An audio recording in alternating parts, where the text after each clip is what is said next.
Should it really be that hard? Well, apparently so.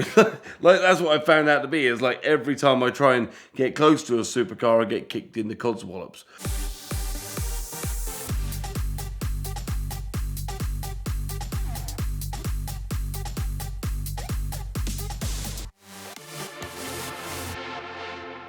All my life, I've been the bridesmaid, but not the bride.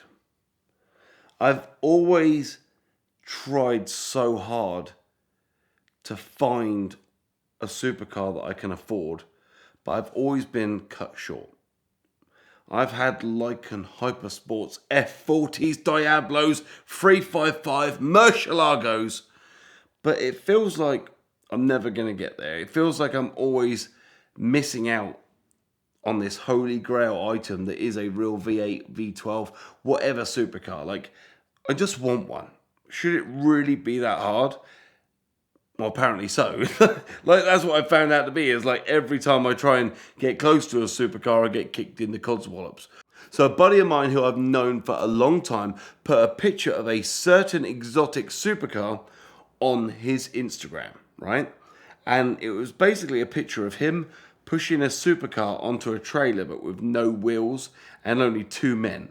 So either it has to be a fiberglass light body or a mold, or it's some sort of, I don't know, a buck for a supercar of some variety or whatever. I wasn't sure what it was. And I reached out to the gentleman and said, oh my God, I need that in my life. I mean, you guys at home know I've had some amazing toys in the past, but this could be the holy grail of toys, right?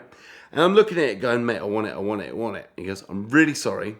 I've already given it to a supercar company as a gift, and realistically, they are multi-millionaires. They're going to use it as a showroom piece or whatever. I said, mate, I'd have bought it off you. I'd have given you thousands. I want it, I want it. He goes, really sorry, mate. I've dropped it off. The bus is gone. I said, well, if you ever get the opportunity back, can you let me know? I also reached out to Chiro, who reached out to them directly and said, look, if you ever don't do anything with it, can you let Sam know? And heard nothing back.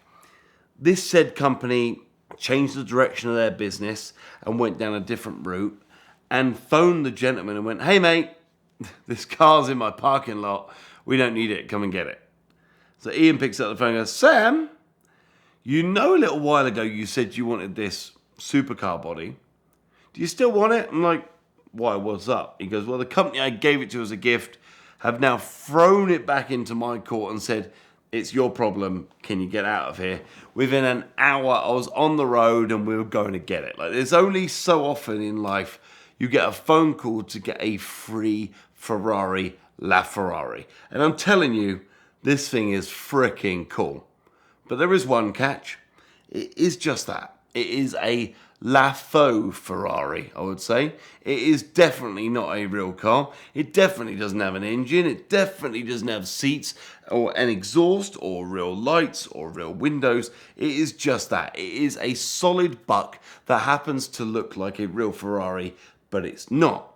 So when you step back and have a proper look at it, it looks amazing, but the closer you get, the worse it gets. The wheels are made of styrofoam.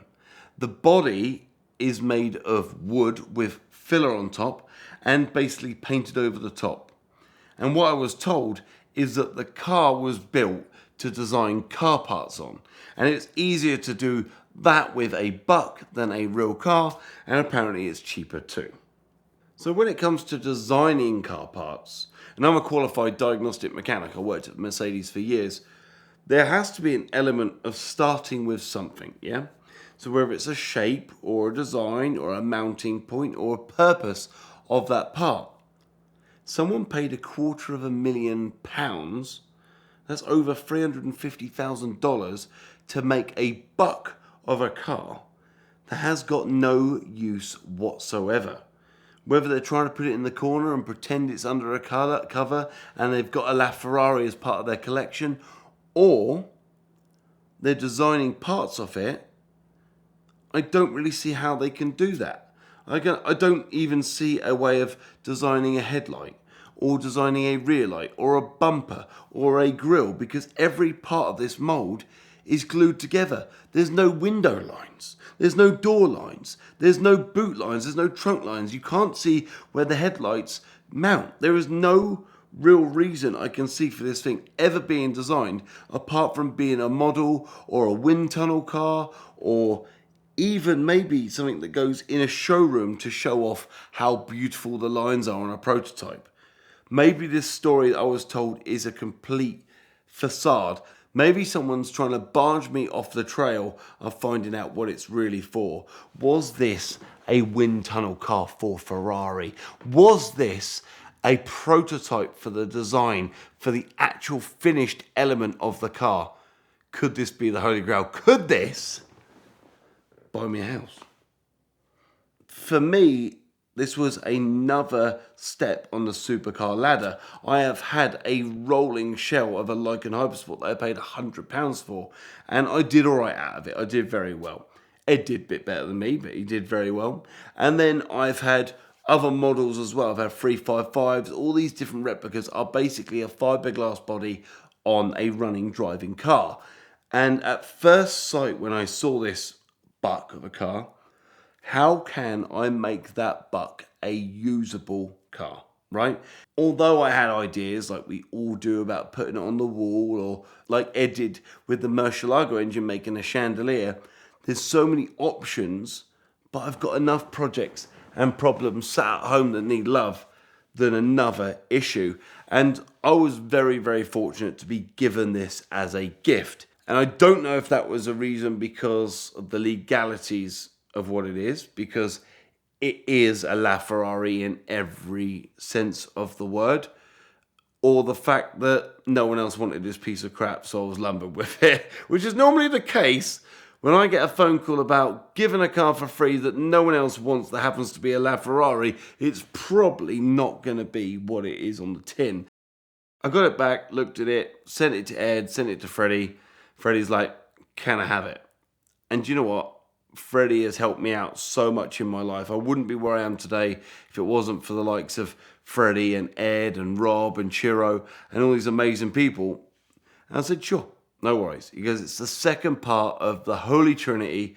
I got the P1, now I got the LaFerrari, and I don't know what we're going to do with it, but it's going to need some love. It's got a whacking great 10-foot crack from the front of the windshield all the way to the back of the roof. It's about 7 or 8 mil wide. You can just see the filler where the heat from the sun is just heating the body up a little bit. It's slightly twisted and put a crack in it, but it's not something that is going to be an issue for Freddie and the team. They'll probably throw some filler in it, flat it back, paint it red because it's silver. I mean, who has a Ferrari that's silver? That's just stupid. And maybe throw it on the wall.